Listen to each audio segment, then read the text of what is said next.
الحمد لله حمدا كثيرا. الحمد لله الذي جعل في السماء بروجا وجعل فيها سراجا وقمرا منيرا. الحمد لله الذي جعل الليل والنهار خلفة لمن أراد أن يذكر أو أراد شكورا. أشهد أن لا إله إلا الله وحده لا شريك له جعل لكل أجل كتابا ولكل عمل حسابا. أشهد أن لا إله إلا الله وأشهد أن محمدًا عبده ورسوله أرسله الله شاهدًا ومبشرًا ونذيرًا وداعيًا إلى الله بإذنه وسراجًا منيرًا.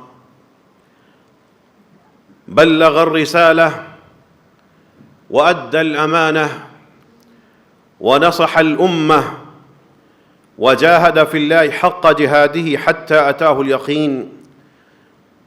صلى الله عليه وعلى آله وصحبه تسليما كثيرا. أعوذ بالله من الشيطان الرجيم. بسم الله الرحمن الرحيم. وإن منكم إلا واردها كان على ربك حتما مقضيا ثم ننجي الذين اتقوا ونذر الظالمين فيها جثيا. صدق الله العظيم.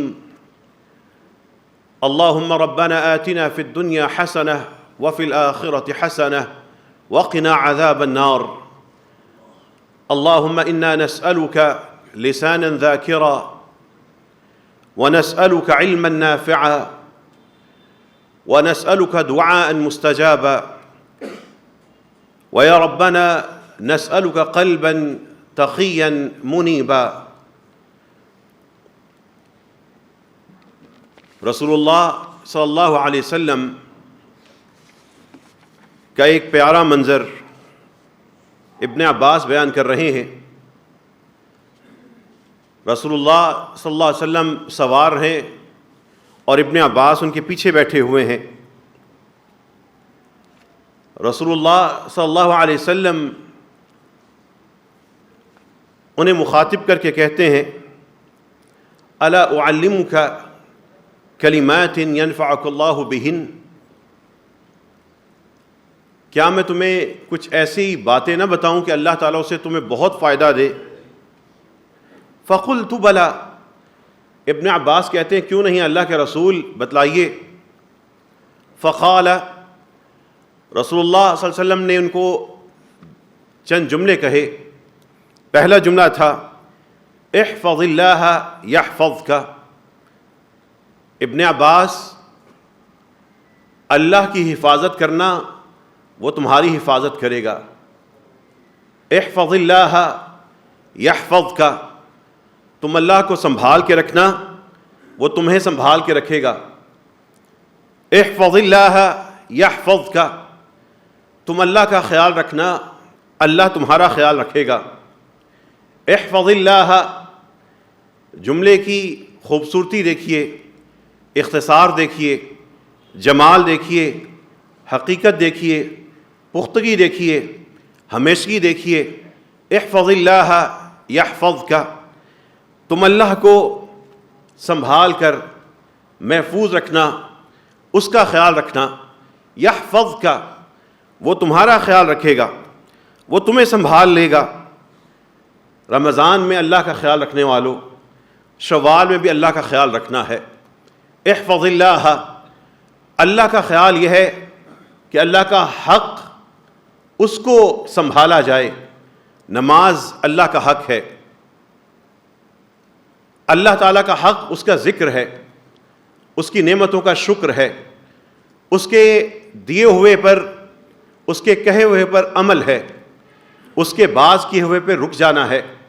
بس اتنا سا اللہ کا حق ہے. احفظ اللہ یحفظک. ابن عباس کو رسول اللہ صلی اللہ علیہ وسلم نے جو نصیحت کی، اب اس نصیحت کو اپنے تک لے آئیے اور یہ دیکھیے کہ آپ اللہ کا کتنا خیال رکھ رہے ہیں۔ احفظ اللہ، اللہ کا یہ حق کتنا پورا کر رہے ہیں۔ احفظ اللہ، اللہ کے ساتھ یہ تعلق کیسا ہے کہ جس میں آپ اللہ کی حفاظت کر رہے ہیں۔ احفظ اللہ یحفظک، تم اللہ کو سنبھال لو، اللہ تمہیں سنبھال لے گا۔ احفظ اللہ تجدہ امامک، تم اللہ کی حفاظت کرو تجدہ امامک۔ دوسرا جملہ رسول اللہ صلی اللہ علیہ وسلم نے یہ کہا کہ تم اللہ کی حفاظت کرو تجدہ امامک، اس اللہ کو تم اپنے سامنے پاؤ گے۔ تجدہ امامک، تم اپنے سامنے پاؤ گے، دائیں بائیں بھی نہیں، سامنے سامنے اللہ کو پاؤ گے۔ یہ وہ ایمان کی کیفیتیں ہیں جب انسان ان میں چلا جاتا ہے، اس وقت اس کو مادی وجود نہیں، اس کو اس صحبت کا اثر دکھائی دیتا ہے، اللہ تعالیٰ کا ساتھ سمجھ آتا ہے، اللہ تعالیٰ کا سہارا سمجھ آتا ہے۔ تجدہ امامک، تم اس اللہ کو اپنے سامنے پاؤ گے۔ اور رسول اللہ صلی اللہ علیہ وسلم نے تیسرا جملہ کہا، تعرف الیہ فی الرخاء، جب خوشحال ہو تو اللہ کو پہچان، اللہ کی پہچان کرنا، اللہ کو یاد رکھنا۔ تعرف الیہ فی الرخاء، جب تمہیں اللہ نے خوشحالی دی ہو تو اللہ کو پہچانتے رہنا۔ یعرفک فی الشدہ، جب تم پہ سخت وقت آئے گا وہ اللہ تمہیں پہچانے گا، وہ تم سے لا تعلقی نہیں کرے گا۔ یہ چار جملے ہیں۔ احفظ اللہ یحفظک، اللہ کو سنبھال لو وہ تمہیں سنبھال لے گا۔ احفظ اللہ تجدہ امامک، اس اللہ کی حفاظت کرو، تمہیں وہ اپنے سامنے نظر آئے گا۔ تعرف الیہ فی الرخاء، اس اللہ کی جب تمہیں اچھی صحت ملی ہو، جب خوب مال ہو، جب اچھے حالات ہوں، ان حالات میں اللہ کو یاد رکھنا، اس کو پہچانتے رہنا۔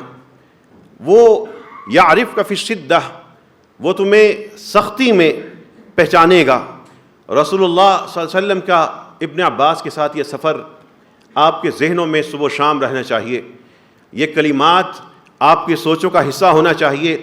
میں اللہ کی کتنی حفاظت کر رہا ہوں، میں اللہ کے حق کی کتنی حفاظت کر رہا ہوں، میں نے اللہ کو اور اس کے حق کو کتنا سنبھالا ہوا ہے، میں نے اپنے اللہ کے ساتھ تعلق کو کتنا سنبھالا ہوا ہے۔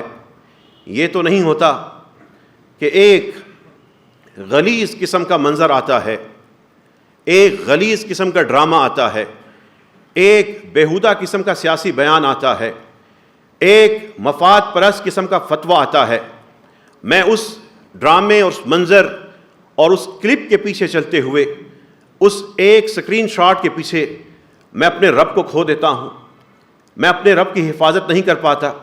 میرا تعلق بس اتنا سا ہی ہے کہ ایک بد عمل بد کردار خاتون کی تصویر میرے سامنے آ جائے تو میں اس پہ آنکھیں گاڑ لیتا ہوں۔ احفظ اللہ، اس وقت میں اپنے اللہ کی حفاظت نہیں کر سکتا۔ بس میرا رب سے اتنا ہی تعلق ہے کہ جب تک مجھے ملتا رہے میں حلال کھاتا رہوں، جب مجھے تنگی ہو تو میں حرام کو بھی قبول کر لوں، تھوڑے سے پیسے دے کر میں اس کو قبول کر کے۔ احفظ اللہ، وہ اللہ کی حفاظت میں کیسے کر سکوں؟ احفظ اللہ، کیا اللہ کی حفاظت اتنی کمزور ہے میری، میں اللہ کا حق، اللہ کے ساتھ یہ تعلق میرا اتنا کمزور ہے کہ اللہ تعالیٰ پسند کرتے ہیں کہ انسان اپنی زبان سے اچھی بات کہے ورنہ خاموش رہے، لیکن میں رشتہ داروں کی، میں اپنے یاروں کی، میں اپنے ساتھ اٹھنے بیٹھنے والوں کی، میں اپنے ہی علماء کی، میں اپنے ہی نزدیکی لوگوں کی غیبتوں میں اور چغلیوں میں پڑا رہتا ہوں۔ میں بجائے اللہ تعالیٰ مجھے ڈھانپ رہا ہے لیکن میں لوگوں کو کھول رہا ہوں۔ اللہ تعالیٰ سے تو میں مانگتا ہوں کہ مجھے ڈھانپ لے، لیکن میں لوگوں کا عیوب ظاہر کر رہا ہوں۔ احفظ اللہ، وہ اللہ کی حفاظت کیسی حفاظت ہے؟ اللہ سے دعا کیجئے اللہ ہم سب کو اللہ تعالیٰ کی اپنے رب کی حفاظت کرنے کی، اس کے حق کی حفاظت کرنے کی توفیق عطا فرمائے۔ رسول اللہ صلی اللہ علیہ وسلم کے ایک صحابی نے یہ اللہ کے رسول صلی اللہ علیہ وسلم سے یہ سوال کیا تھا، یا رسول اللہ اخبرنی بامر فی الاسلام لا اسأل عنہ احدا بعدک، اے اللہ کے رسول صلی اللہ علیہ وسلم، مجھے اسلام میں کوئی ایسی بات بتائیے اس بات کے بارے میں آپ کے بعد کسی سے سوال نہ کروں، کوئی ایسا کام ہو جس پہ میں ڈٹ جاؤں اور پھر مجھے دل کا اتنا اطمینان اور سکون ہو کہ میں اس کے بعد پھر کسی سے پوچھوں نہ۔ رسول اللہ صلی اللہ علیہ وسلم نے بڑی ہی آسان بات بتائی، بہت ہی مختصر بات بتائی، اگر انسان اس کی ہمت کر لے تو آسان ہی آسان ہے، اور اگر نیت ٹھیک نہ ہو تو ناممکن ہے۔ رسول اللہ صلی اللہ علیہ وسلم نے فرمایا آمنت باللہ، اللہ پر عملی طور پر ایمان لے آؤ، ثم استقم، پھر ڈٹ جاؤ، ثم استقم، پھر ڈٹ جاؤ۔ آمنت باللہ، نمازیں رمضان میں پابندی سے پڑھ لی ہیں، ثم استقم، اب ان پہ ڈٹ جاؤ۔ آمنت باللہ، اللہ کے ایمان کی اس روشنی کی وجہ سے جو بہت سے حرام کام چھوڑ دیے تھے، اب وقت ہے استقم، اب اس پہ ڈٹ جاؤ۔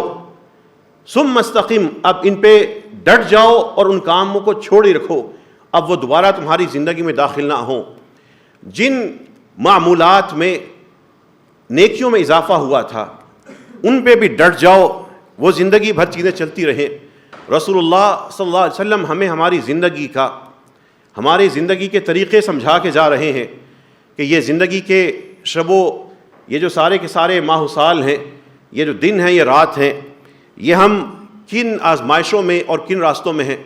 رسول اللہ صلی اللہ علیہ وسلم اپنے صحابہ کرام رضوان اللہ علیہم اجمعین کے درمیان ایک زمین پر بیٹھتے ہیں، ایک لکیر لگاتے ہیں، لمبی لکیر لگانے کے بعد چھوٹی چھوٹی وہاں پہ اس میں سے اور بھی لکیریں نکالتے ہیں۔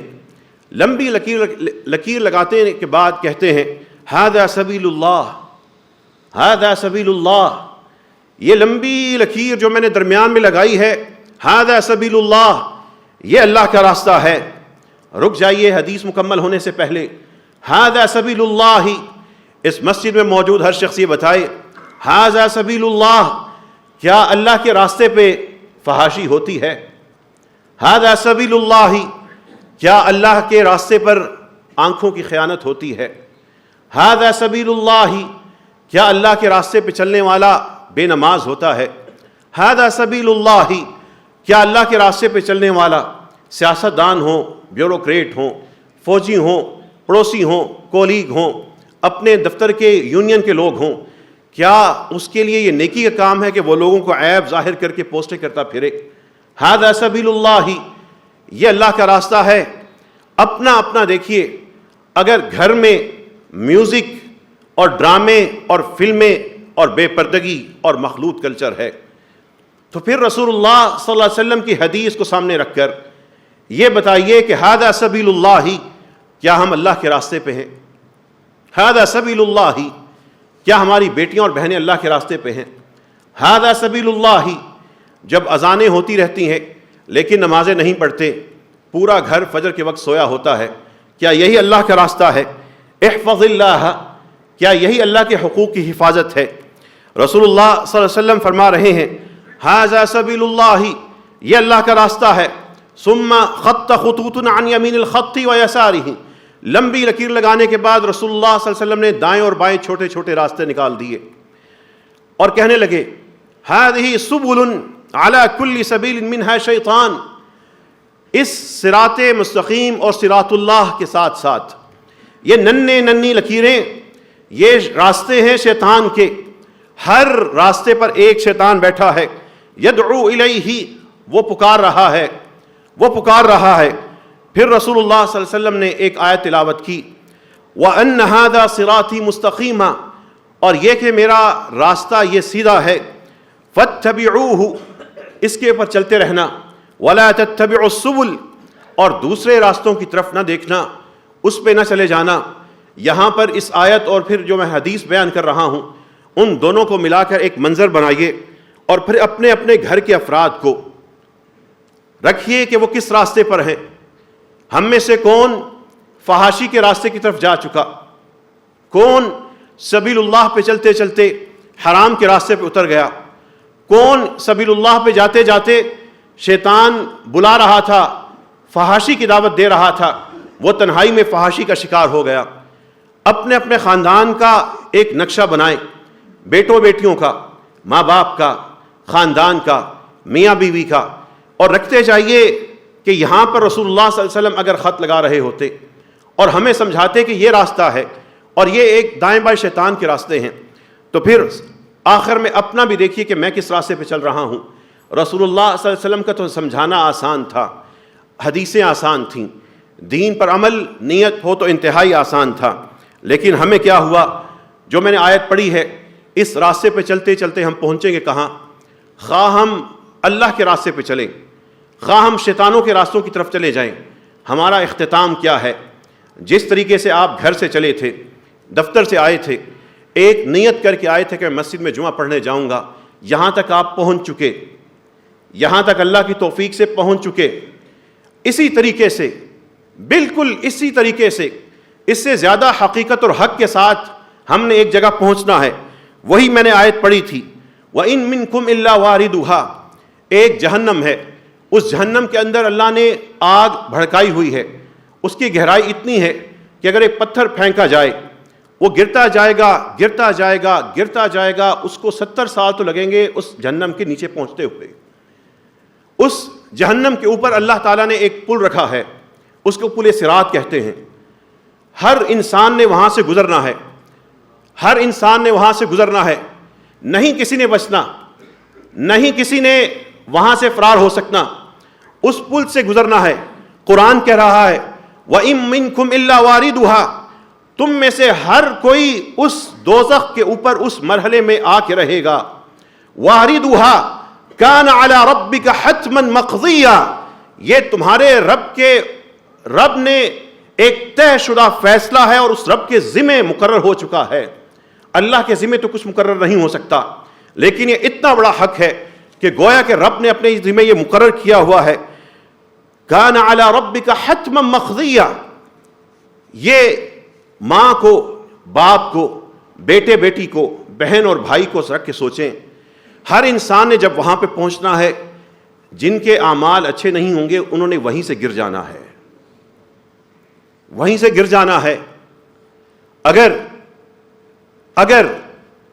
مسجدوں کے باہر ایک راستہ ایسا رکھ دیا جائے کہ صرف وہیں سے داخل ہو سکتے ہو، اور نیچے آگ بھڑکا دی جائے اور کہا جائے کہ جمعے کی نماز پڑھنے کے لیے اسی راستے سے آنا ہے تو آ سکتے ہو تو آ جاؤ، مسجدیں خطیب سمیت اس آگ کے ڈر سے خالی ہو جائیں گی. ہم نہیں گزر سکتے، ہم یہ نماز نہیں پڑھ سکیں گے. ہمیں کیا پتا کہ بیٹے کا ہاتھ پکڑ کے بیٹی کے ساتھ مسجد جائیں گے اور کوئی گر گیا، کوئی تپش آ گئی، کوئی جھلس گئے، ہم نہیں جا سکتے ایسی مسجد میں. یہ اگر مسجد میں نہیں جا سکتے تو وہاں پر جس کے بارے میں اللہ کہہ رہے ہیں حتماً مقضیہ، طے شدہ ہے، ہر شخص نے وہاں پہ آنا ہے. تو سوچئے وہاں پہ جانے کے لیے کیا کریں گے؟ سبیل اللہ، اللہ کا راستہ، سبل الشیطان، شیطان کے راستے. طے خود کر لیجئے چلنا کس پہ ہے. اگر سبیل اللہ پہ چلتے ہوئے میوزک جائز ہے تو پھر ہر جگہ چلا دیجئے. اگر سبیل اللہ پہ چلنے کے لیے استقامت فحاشی سے آتی ہے، ہر دیوار کو فحاشی سے بھر دیجئے.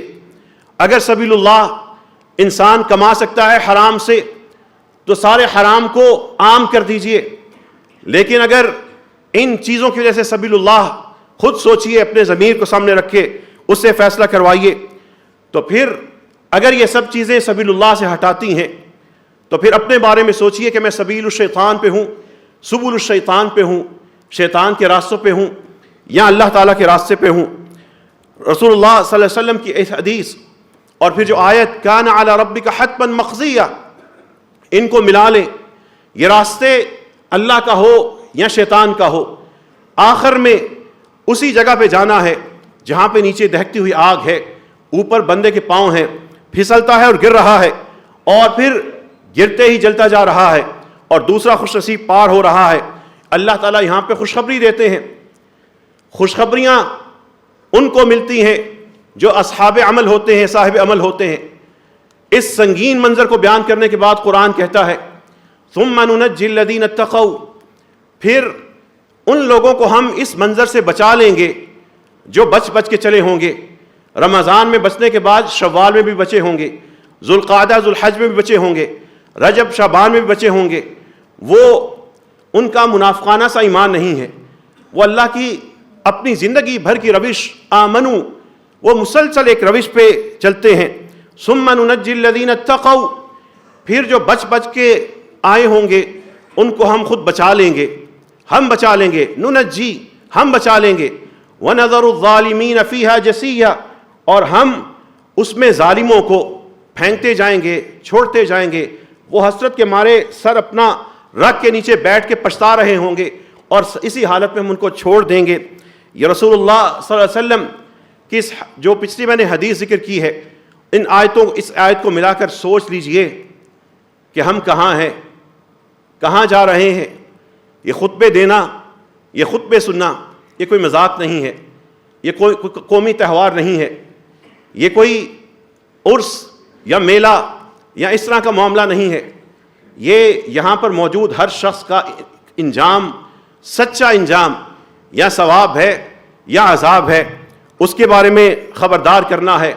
افمن یلقی فی النار خیر، قرآن پوچھتا ہے، رمضان میں بھی پوچھتا ہے، عید کے دن بھی پوچھتا ہے، عید کے بعد بھی پوچھتا ہے۔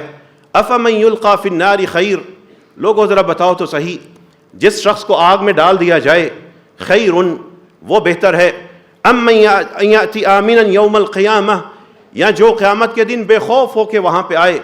اعملوا ما شئتم، دو باتیں ہیں، اعملوا ما شئتم، جو کرنا ہے کر لو، اعملوا ما شئتم، دو میں سے ایک کام ہونا ہے تمہارے ساتھ۔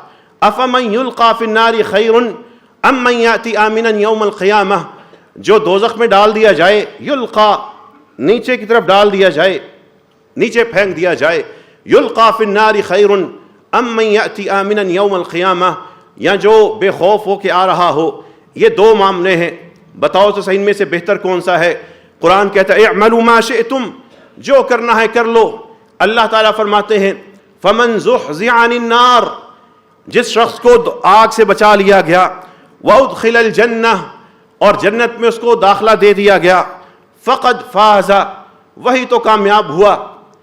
یہاں پر پھر رک جائیے، کہیں اللہ نے نہیں کہا، بڑی تلاش کی وہ حدیث، بڑی تلاش کی وہ آیت جس میں کہا ہو جس نے رمضان میں عمل کیا اور اس کے بعد بد عمل ہو گیا، عمل کو چھوڑ دیا، ہم اس کو بھی معاف کر دیں گے۔ کہیں نہیں ملی، کہیں نہیں ایسا دین ملا، ایسی آسانی نہیں ملی کہ بس چند دن کا ایک روپ اپنا لیا اور اس کے بعد پھر شیطان کو راضی کر لیا، اور روپ ایسا اپنایا کہ رمضان کے شروع میں کچھ اور تھے، آخر میں بے چین تھے کہ رمضان ختم ہو، سارے کے سارے جو گناہ چھوڑے ہیں وہ شروع تو کریں۔ یہ ایمان نہیں ہے، یہ نفاق ہے، یہ صرف یہ معاشرے کے ظاہری ماحول سے بدک کر یہ رمضان میں نیک ہونا ہے، یہ اللہ کی خشیت نہیں ہے۔ اللہ کی خشیت تو عید کے دن بھی ہوتی ہے، اللہ کی خشیت تو شوال میں بھی ہوتی ہے، اللہ کے ساتھ تعلق تو زندگی بھر کا ہوتا ہے۔ احفظ اللہ، اللہ کو ہر سانس میں، احفظ اللہ، ہر سانس میں اللہ کی حفاظت کرو، یحفظک، اللہ تعالیٰ تمہاری حفاظت کرے گا۔ ایک تابعی بلند آواز میں اپنے دوستوں کو جا کے پوچھا کرتے تھے، جس بھی مجلس میں جاتے تھے، جس بھی مجلس میں جاتے تھے، جس بھی مجلس میں جاتے تھے، وہ یہ کہا کرتے تھے هل تجهزتم، هل تجهزتم، تیاری کر لی ہے، هل تجهزتم، تیاری کر لی ہے، تیار ہو؟ آپ بتائیے تیار ہیں؟ اگر آج شام مغرب کے بعد ہم میں سے کسی کا جنازہ ہو، تیار ہیں؟ اگر اس ہفتے اب رب کی طرف پلٹنا ہو، تیار ہیں؟ اب اگلا رمضان ہم میں سے کسی کا مقدر نہ ہو، تیار ہیں؟ لوگ ان سے پوچھتے تھے، آتے سار ہی کہتے ہو تجہزتم، تیاری کر لی ہے، کہاں جانے کا ارادہ ہے، کہاں کی بات کر رہے ہو؟ تیار ہیں؟ کوئی مہمانوں کی تیاری کی بات کر رہے ہیں؟ وہ آگے سے کہا کرتے تھے میرے دوستو، تمہارے ساتھ وفاداری یہ ہے، تمہارے ساتھ سب سے سچی دوستی یہ ہے کہ تمہیں رب سے ملاقات کے لیے تیار رکھوں، یہی پوچھتا ہوں۔ رات کو رب سے ملاقات کی تیاری کر لی تھی، دن کو اٹھے ہو، تجہزتم، رب سے ملاقات کی تیاری کر لی ہے، کیا تیاری کی ہے؟ تجہزتم، یہی ان کی دوستی تھی. ان کی دوستیاں آخرت یاد دلاتی تھیں. ہماری دوستیاں دنیا میں ہمیں غرق کر کے آخرت بھلا دیتی ہیں. سچا دوست وہی ہے جو ایمان کے ساتھ اپنے رشتہ داروں کو، اپنے دوستوں کو بھی لے کے آگے بڑھ رہا ہو. رسول اللہ صلی اللہ علیہ وسلم نے اس لیے تو کہا یہ جو ماحول ہے، یہ جو ہمارا اٹھنا بیٹھنا ہے، اور جن کو ہم سنگی اور یار اور دوست اور جگری یار سمجھ کے ان کے ساتھ گپیں لگاتے ہیں، اتنی زیادہ الفت اور محبت ہوتی ہے کہ بعض اوقات دوستوں کے درمیان رشتہ ہی ایک دوسرے کو گالی دینا بن جاتا ہے. وہ ایک دوسرے کو گالی اور برا لفظ کہہ کے پکارنا ہی سمجھتے ہیں کہ یہ ہمارا بڑا گہرا دوست ہے، یہ ہمارا عام ہے. وہ دوستیاں ایسی ہوتی ہیں کہ انسان ان دوستیوں میں جا کر اللہ تعالیٰ کے حق کو پامال کر رہا ہوتا ہے. وہ آپس کے تعلقات ایسے ہوتے ہیں، وہ کولیگز، وہ آفس کولیگ، وہ کالج کے، وہ صبح شام کے، وہ مل کے ایک دوسرے کو بے نماز بنا رہے ہوتے ہیں. وہ ایک دوسرے کو بتاتے ہیں کہ فلاں ڈرامہ آیا ہے، فلاں کلپ آیا ہے، فلاں فلم آئی ہے، اس کے بارے میں وہ ساری کی ساری تفصیلات جان رہے ہوتے ہیں. وہ بڑی عمر میں جا کے ایک دوسرے کو سودی کاروبار میں پھنسا دیتے ہیں. وہ ایک دوسرے کو حرام کی طرف لے کے جاتے ہیں. یہ رسول اللہ صلی اللہ علیہ وسلم اس لیے فرما رہے ہیں المرء علی دین خلیلہ، بندہ اس شخص کے دین پہ ہوتا ہے جو اس کا ہم نشین ہو، جس کے ساتھ اس کے صبح و شام گزرتے ہوں. فَلْيَنْظُرْ أَحَدُكُمْ مَنْ يُخَالِلْ، یہ دیکھ لو، تم میں سے ہر کوئی یہ دیکھے کہ وہ کس کے ساتھ اٹھتا بیٹھتا ہے، کس کے ساتھ گپ شپ لگاتا ہے، کس کے ساتھ دل کے راز اس کے سامنے ہیں، وہ اپنی ذاتی مسئلے کس کے ساتھ اس کا تبادلہ خیال کرتا ہے. یہ جو شخص اس کے سب سے قریب ہوگا وہ اس کے دین کا اثر لے گا، وہ اس کے دین پہ جو روش ہے اس کو اپنائے گا. اگر وہ کسی نمازی کے ساتھ اٹھتا بیٹھتا ہے اور خود نماز نہیں پڑھتا، وہ نماز کا احترام شروع کر دے گا کہ میرے دوست کا یہ وقت ہے نماز کا، میں نے اس کو تنگ نہیں کرنا. وہ اس کے لیے گاڑی روک دے گا کہ مسجد آ گئی ہے، نماز پڑھ لو. وہ آہستہ آہستہ دوست نماز پڑھ رہا ہوگا، وہ بھی ٹوٹا پھوٹا وضو کر کے ساتھ کھڑا ہو جائے گا. یا دوست کے لیے کم از کم اس کو پتا ہوگا ہاں یہاں پہ مسجدیں ہیں. لیکن جو بے نماز ہوگا وہ ساری نمازیں بھی ضائع کروائے گا، وہ اذان کا احترام بھی دل سے ختم کر دے گا. جب یہ چیزیں ختم ہو جائیں گی وہ آہستہ آہستہ حرام بھی اس کے لیے آسان ہو جائے گا. یہ بربادی ایک دن کی نہیں ہوتی ہے، یہ محنت، یہ ساری کی ساری محنت انسان خود کر کے اپنے آپ کو ڈبوتا ہے. رسول اللہ صلی اللہ علیہ وسلم کا اس حدیث کی روشنی میں رمضان میں اگر دوستوں کے ساتھ کچھ چیزیں چھوڑی تھیں تو بتائیے تو صحیح شوال میں وہ کیسے جائز ہو جائیں گی. اگر وہ حق اللہ تعالیٰ کا رمضان میں محفوظ کر رہے تھے تو اب شوال میں اپنے ہاتھوں کیسے اس کو غرق کریں گے؟ اگر رمضان میں گھر میں ایک نیکی کا ماحول بنا تھا تو شوال میں وہ نیکی کا ماحول کیوں غارت کر دیا؟ رسول اللہ صلی اللہ علیہ وسلم کے ایک صحابی آئے، ایک بدو، ایک دیہاتی عربی، اور دیہاتی اپنی فطرت میں سچے، زبان کے کھرے، اور شہروں کی جو ایک لفاظی ہوتی ہے اس سے بہت دور سیدھی سادی کھری بات کہنے والے لوگ ہوتے ہیں. آ کے ایک بدو کہنے لگا دلنی علی عمل اذا عملت دخلت الجنہ، اے رسول اللہ صلی اللہ علیہ وسلم مجھے کوئی ایسا کام بتائیے میں کروں اور میں جنت میں جاؤں. آپ کہنے لگے تعبد اللہ ولا تشرک بہ شیئا، اپنی زندگی میں اللہ کی عبادت کرتے رہنا، اس کے ساتھ شریک کسی کو نہ بنانا. وتقیم الصلاۃ المکتوبہ، اور جو تم پہ فرض نمازیں ہیں بس وہ ادا کر لینا. وتؤدی الزکاۃ المفروضہ، جو اللہ نے تھوڑی سی زکوٰۃ فرض کی ہے وہ دے دینا. وتصوم رمضان، رمضان آئے گا اس کے روزے رکھ لینا. وہ کہنے لگا جب اس نے یہ باتیں سنی، اس نے قسم اٹھائی، کہنے لگا، یہ بات سن کے کہنے لگا یہ تو ہماری زندگی میں عام ہے لیکن ہم انہی میں غفلت کر جاتے ہیں. وہ کہنے لگا والذی نفسی بیدہ لا ازید علی ھذا، جس ذات کے قبضہ قدرت میں میری جان ہے، جو اعمال آپ نے بتائے ہیں میں اس سے زیادہ نہیں کروں گا. عبادت اللہ کی کرتا رہوں گا، شرک نہیں کروں گا، فرض نمازیں نہیں چھوڑوں گا، رمضان کے روزے رکھ دوں گا، زکوٰۃ دے دوں گا، اور اس کے علاوہ اس سے زیادہ کچھ نہیں کروں گا. چلا گیا. ہم میں سے کوئی ہوتا تو کہتا غصے کہا من سرہ ان ينظر الى رجل من اہل الجنہ فلینظر الى ھذا، جس شخص نے کوئی ایسا شخص دیکھنا ہو جس نے جنت میں پہنچ جانا ہے وہ جائے جا کے اس بدو کو دیکھ لے. بس انسان اپنا وہ کم از کم عمل کرتا جائے, تعبد اللہ, اللہ کا بندہ بن کے زندگی گزار جائے, ساری کی ساری برائیاں چھٹ جائیں گی, گناہ کبیرہ سے دور ہو جائے گا, نیکیاں ہونا شروع ہو جائیں گی. یہ عام وہ لوگ جن کے پاس اپنے معاش کی وجہ سے وقت کم ہے, بہت زیادہ عبادتوں میں محنت نہیں کر سکتے, بہت زیادہ مال نہیں اللہ کی راہ میں خرچ نہیں کر سکتے, لیکن تڑپ رکھتے ہیں جنت کی. رسول اللہ صلی اللہ علیہ وسلم آپ کے بارے میں کہہ کے گئے ہیں, جس شخص کو یہ پسند ہو کہ جنتیوں کو دیکھ لے, وہ اس مسجد میں وہ شخص بیٹھا جو آج وعدہ کر لے رمضان کے بعد میں نمازیں نہیں چھوڑوں گا, جب زندگی میں رمضان آئے گا روزے رکھوں گا, اللہ کی عبادت کرتا رہوں گا, جو فرض زکوٰۃ ہے وہ ادا کرتا رہوں گا, بس اس سادہ سے طریقے پہ چلتا رہوں گا, یہ 40 50 60 سال گزار کے چلا جاؤں گا, قبر میں اتر جاؤں گا. وہ جنتی اس مسجد میں ہے, وہ بیٹھا ہے, وہ کھڑا ہے, وہ آ رہا ہے, وہ انتظار کر رہا ہے, مرد ہے, وہ خاتون ہے, وہ بیٹا ہے, وہ بیٹی ہے. رسول اللہ صلی اللہ علیہ وسلم کا یہ رتبہ, یہ آسان سی بات ایک شخص کے لیے نہیں ہے, عمل کی بات ہے, عمل کی بات ہے, نیت کو بیدار اور صاف کرنے کی بات ہے, دل کو سمجھانے کی بات ہے. رسول اللہ صلی اللہ علیہ وسلم فرما رہے ہیں اور آپ آج سن رہے ہیں, احفظ اللہ, اللہ کی حفاظت کرنا, یحفظک, وہ تمہاری حفاظت کرے گا. احفظ اللہ, اللہ کا خیال رکھنا, وہ تمہارا خیال رکھے گا. احفظ اللہ, تم اللہ کو سنبھال لینا, یحفظک, اللہ تعالیٰ تمہیں سنبھال لیں گے. اے اللہ ہم سب کو ایسی حفاظت کرنے کی توفیق عطا فرما. وآخر دعوانا ان الحمد للہ رب العالمین. الحمد للہ حمدا کثیرا طیبا مبارکا. الحمد للہ والصلاة والسلام علی رسول اللہ وبعد. جو لوگ مسجد کے دروازے پہ کھڑے ہیں, سامنے دریا ہیں, اگر باہر سے خشک ہو چکا ہے دریا وہاں پہ بچھا لیں. کھڑے ہو کر خطبہ سننا مناسب عمل نہیں ہے, اس سے منع کیا گیا ہے. رسول اللہ صلی اللہ علیہ وسلم کی ایک حدیث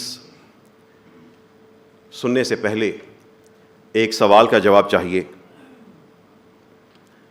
آپ کے وہ کون سے ساتھی ہیں, قریبی لوگ ہیں, جو آپ کے ساتھ آپ کی قبر میں اتریں گے اور وہاں پہ آپ کا ساتھ دیں گے؟ اپنا ذاتی جائزہ لیجئے کہ میرے رشتہ داروں میں, میرے پیاروں میں, میرے جگری یاروں میں, میرے جاننے والوں میں کون میرے ساتھ میری قبر کا ساتھی ہے. رسول اللہ صلی اللہ علیہ وسلم فرما رہے ہیں, یتبع المیت ثلاثۃ, 3 چیزیں ایک مردہ انسان کے ساتھ ساتھ پیچھے پیچھے جاتی ہیں. وہ 3 چیزیں, ایک چیز اہلہ, اس کے گھر والے رشتہ دار ہیں,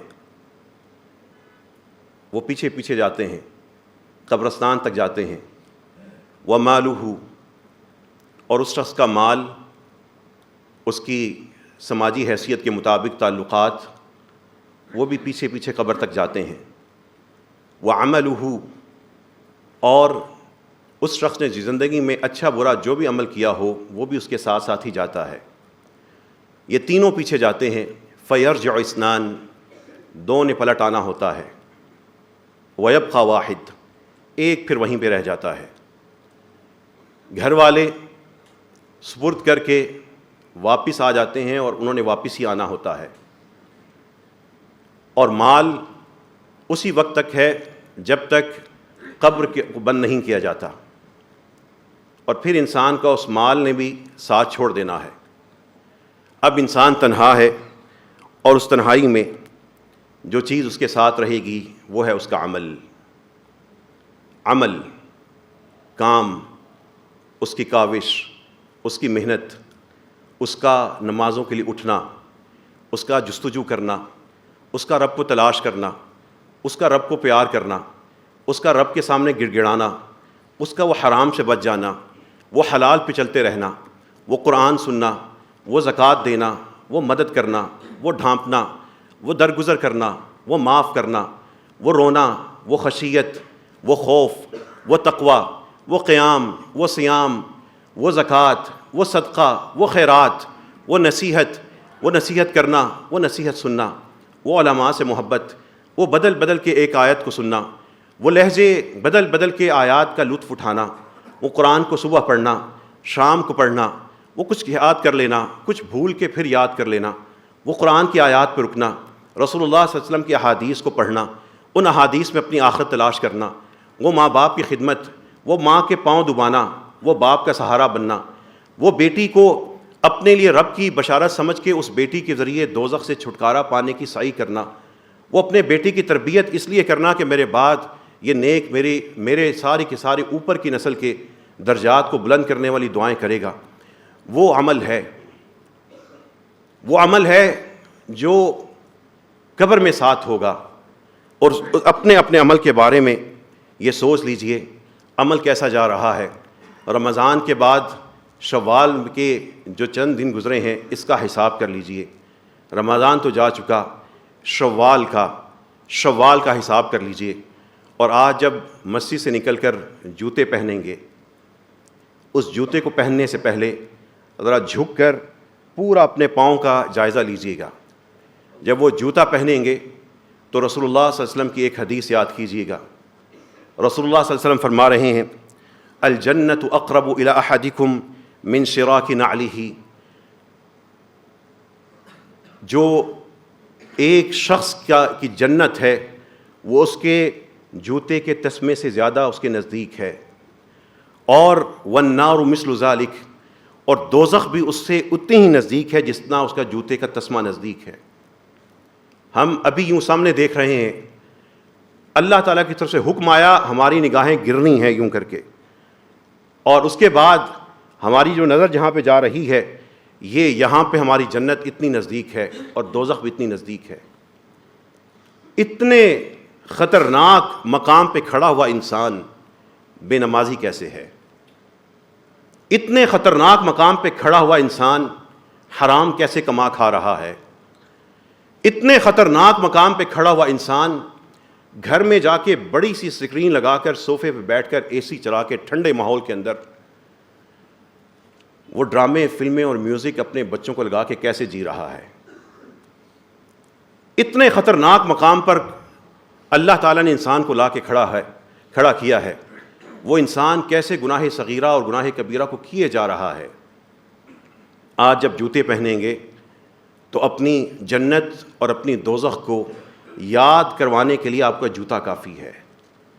رسول اللہ صلی اللہ علیہ وسلم کیسے کیسے نہیں سمجھا کے گئے، کیسے کیسے ہمیں دین ہمارا جگاتا نہیں ہے۔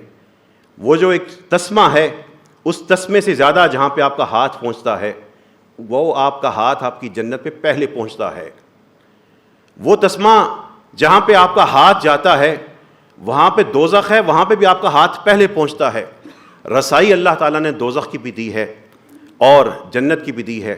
اب یہاں پر ہر موجود شخص کا اپنا فیصلہ ہے، چاہے تو فرقوں میں بٹ کے اپنی زندگی ضائع کر لے، اور چاہے تو اپنی جنت کمانے کے لیے، اپنی دوزخ سے بچنے کے لیے اپنا عمل شروع کر دے، وہ عمل جس نے ہم سب کے ساتھ، ہماری کفن کے ساتھ ہماری قبر میں اترنا ہے۔ اللہ تعالیٰ سے دعا کیجیے، اے اللہ ہم سب کے اعمال کو قبول فرما لے۔ اے اللہ ہمیں صحیح سچی نیت کے ساتھ مومن بن کر، خشیت طاری کر کے، رمضان کے بعد شوال میں اور شوال کے بعد سارے مہینوں میں اے اللہ نیک اعمال کرنے کی توفیق عطا فرما۔ اللہم انا نسألک باسمائک الحسنى وصفاتک العلی وباسمک الاعظم الذی اذا سئلت به اعطیت واذا دعیت به اجبت۔ اللہم صل علی نبینا المصطفى، اللہم صل علی حبیبنا المجتبى، اللہم صل وسلم وبارک علیہ۔ اللہم انا نسألک الہدى والتقى والعفاف والغنى۔ اے اللہ ہم سب کو ہدایت نصیب فرما، تقوی نصیب فرما، حیا نصیب فرما، گناہوں سے بچنے کی توفیق عطا فرما۔ اے رب کریم ہم سب کو جنت کے بلند درجات عطا فرما، رسول اللہ صلی اللہ علیہ وسلم کی شفاعت نصیب فرما، خواب میں ان کا دیدار نصیب فرما۔ اے رب کریم وہ جو جہنم کی آگ بڑی تلخ ہے، بڑی شدید ہے، جھلسا دینے والی ہے، اے اللہ اس دوزخ کو ہم سے دور فرما دے اور ہمیں اس دوزخ سے دور کر دے۔ اے اللہ ہمارے اعمال جنت والے بنا دے، اے اللہ اور ہمیں من اصحاب الجنہ بنا دے۔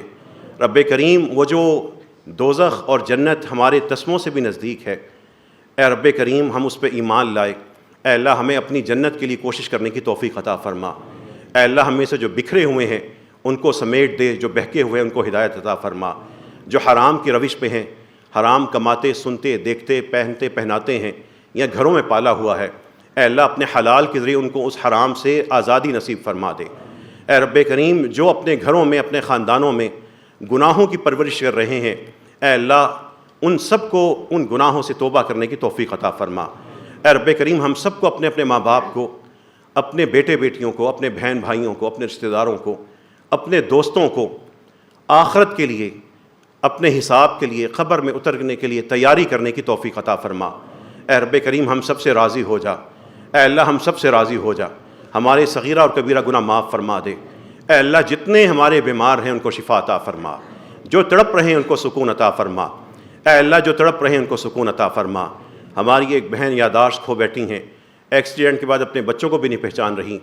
یہی زندگی ہے، یہی اللہ تعالیٰ کی طرف سے ایک مہلت ہے۔ اے اللہ ہماری اس بہن کو اس آزمائش سے نکال کے اس کی صحت واپس لوٹا دے۔